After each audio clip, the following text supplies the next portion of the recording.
Welcome everybody, this is Christian. I'm doing an overdue review of Quantum Break. It's been out for a few months, but I wanted to post a quick review for Quantum Break. It's a single-player sci-fi time-traveling third-person shooter game, and it's currently a Microsoft exclusive.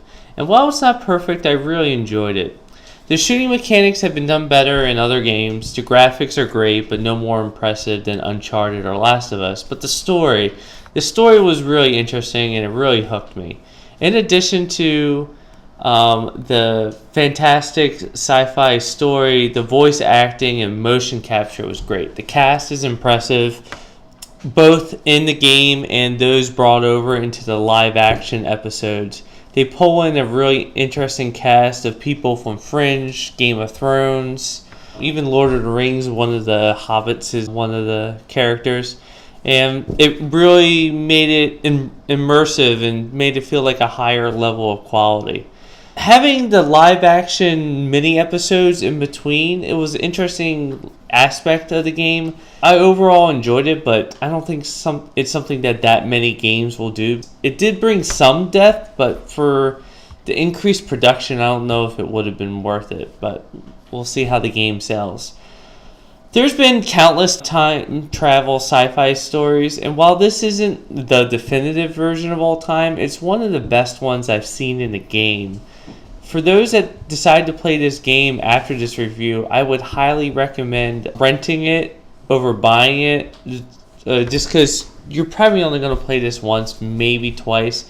And also for those that do play, the final boss battle never stop moving. The cover that you use for most of the game will get you killed for the one boss battle, and you'll know which one the boss battle is when you get to it. Overall, I enjoyed this game. If you really like this game, or if you like other time travel stories, another one in a game that I thought they did a really good job was on the previous console generation and Singularity. I believe it's also on Steam, probably for a really decent price as well. So that takes the interest. There's more twists and turns in that one. It takes place in Russia and it's time travel and a little bit more paradoxical.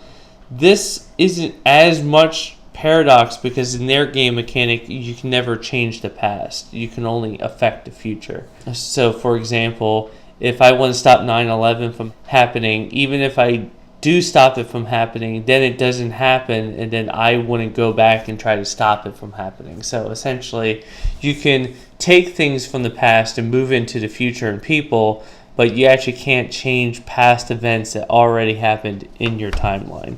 Which, in some ways makes sense, some ways it doesn't, but it makes the time travel a little bit cleaner. They kind of left it open for a sequel. I hope that it gets one, but you never know depending on what their monetary goals were. So that's all for now. Hope you enjoyed the game. Bye.